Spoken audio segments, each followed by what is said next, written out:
కృష్ణా జిల్లాలో రవాణా శాఖ అధికారులు తనిఖీలు నిర్వహించారు. వరుస బస్సు ప్రమాదాలతో అధికారులు స్పెషల్ డ్రైవ్ చేపట్టారు. మచిలీపట్నం డివిజన్ పరిధిలోని అన్ని ప్రాంతాల్లో ప్రైవేట్ వాహనాలు తనిఖీలు చేశారు.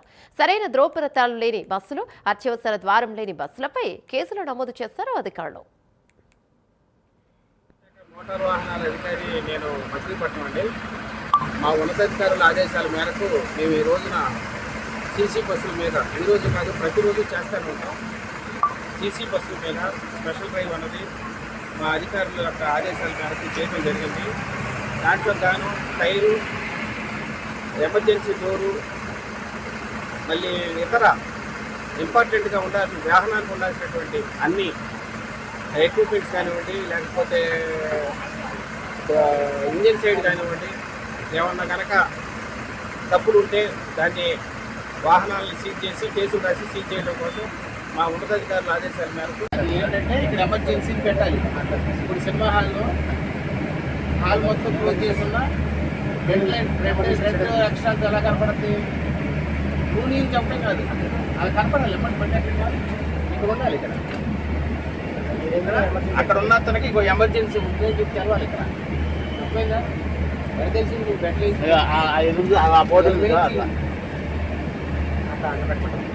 పెట్టమంటారు కాదు, పెట్టాలి, పెట్టాలి. ఎక్కడ తెలిసింది? ఇక్కడ ఎక్కడుంది ఎమర్జెన్సీ డోర్ అని చెప్పు. అక్కడ కాదయ్యా, అక్కడ కాదు నాన్న, నేను చెప్పేది అక్కడ కాదు. ఇప్పుడు అక్కడ ఉన్నాడు, అతను చూస్తున్నాడు, అక్కడ చూస్తున్నాడు. ఈ బండిలో ఎక్కడుంది? కృష్ణా జిల్లాలో రవాణా అధికారులు బస్సులపై చెకింగ్ చేస్తూ ఉన్నారు. సరైన ధ్రువపత్రాలు లేని, ఫిట్నెస్ లేని బస్సులపై అధికారులు చర్యలను తీసుకుంటున్నారు. కర్నూలు ఘటన ఏదైతే జరిగిందో ఆ విషాదం తర్వాత బస్సులన్నింటినీ చెక్ చేయాలని అధికారులు సూచిస్తున్నారు. ఇదే అంశంపై మా ప్రతినిధి రాజ్ కుమార్ మరింత సమాచారం అందిస్తారు. రైట్ రాజ్ కుమార్, మనం చూస్తున్నాం కర్నూలు ఘటన ఏదైతే జరిగిందో ఆ విషాదకర ఘటన తర్వాతనే ఈ బస్సులో చెకింగ్ అని చెప్తూ ఉన్నారు. ఇంతకు ముందే అంటే ఈ ఘటన జరగక ముందు కూడా ఇలాంటి చెకింగ్స్ జరుగుంటే కూడా బాగుండేది అని అనుకుంటున్నారు. ఎందుకంటే ఒక ఘటన జరిగిన తర్వాత చేయడం కన్నా జరగక ముందు కూడా అన్ని చర్యలు ముందే తీసుకొని ఉంటే ఇలాంటి ఘటనలు పునరావృతం కావు కదా అని కూడా ప్రజలందరూ అంటూ ఉన్నారు. ఏంటి అసలు దీని గురించి?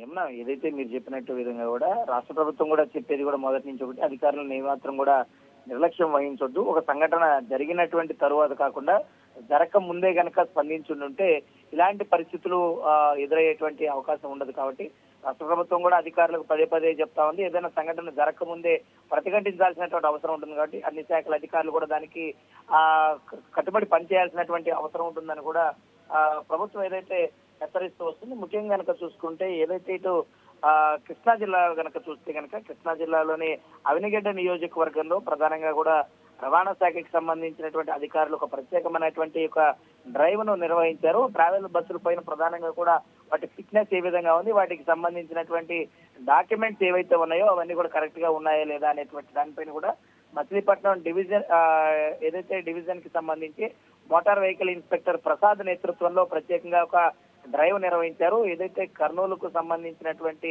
ఆ బస్సు ప్రమాద ఘటన అందరినీ కూడా దేశవ్యాప్తంగా కూడా ఇది కలిసివేసినటువంటి ఘటనగా చూడాలి.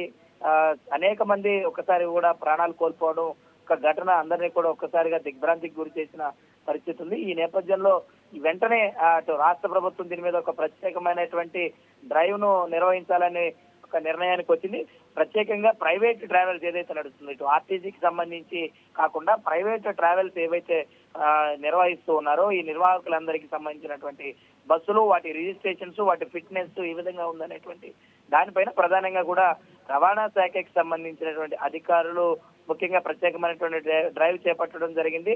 రవాణా శాఖకి సంబంధించినటువంటి కమిషనర్ ఆదేశాలతోనే ఈ ప్రత్యేకమైనటువంటి డ్రైవ్ ను చేస్తున్నట్లు కూడా మచిలీపట్నం డివిజన్ పరిధిలో ఉన్నటువంటి ఏదైతే మోటార్ వెహికల్ ఇన్స్పెక్టర్ ఉన్నటువంటి ప్రసాద్ ఈ విషయాన్ని తెలియజేసిన పరిస్థితి ఉంది. ముఖ్యంగా కనుక చూస్తే ఏదైతే ఇటు విస్తృతమైనటువంటి తనిఖీలు చేసి సరైనటువంటి ధ్రువపత్రాలు లేనటువంటి బస్సుల పైన, అత్యవసరం దారాలు లేనటువంటి బస్సుల పైన కూడా ప్రధానంగా అయితే కేసు నమోదు చేశారు. అలాగే అనుమతులు, సరైనటువంటి ధ్రువపత్రాలు లేనటువంటి వాటిని కూడా సీజ్ చేయడం జరిగింది. మరి ఈ ప్రత్యేకమైనటువంటి డ్రైవ్ ఇక్కడి నుంచి రోజు కూడా కొనసాగుతుందని అధికారులు అయితే చాలా స్పష్టంగా చెప్పడం జరిగిందని చెప్పుకోవచ్చు. యమున,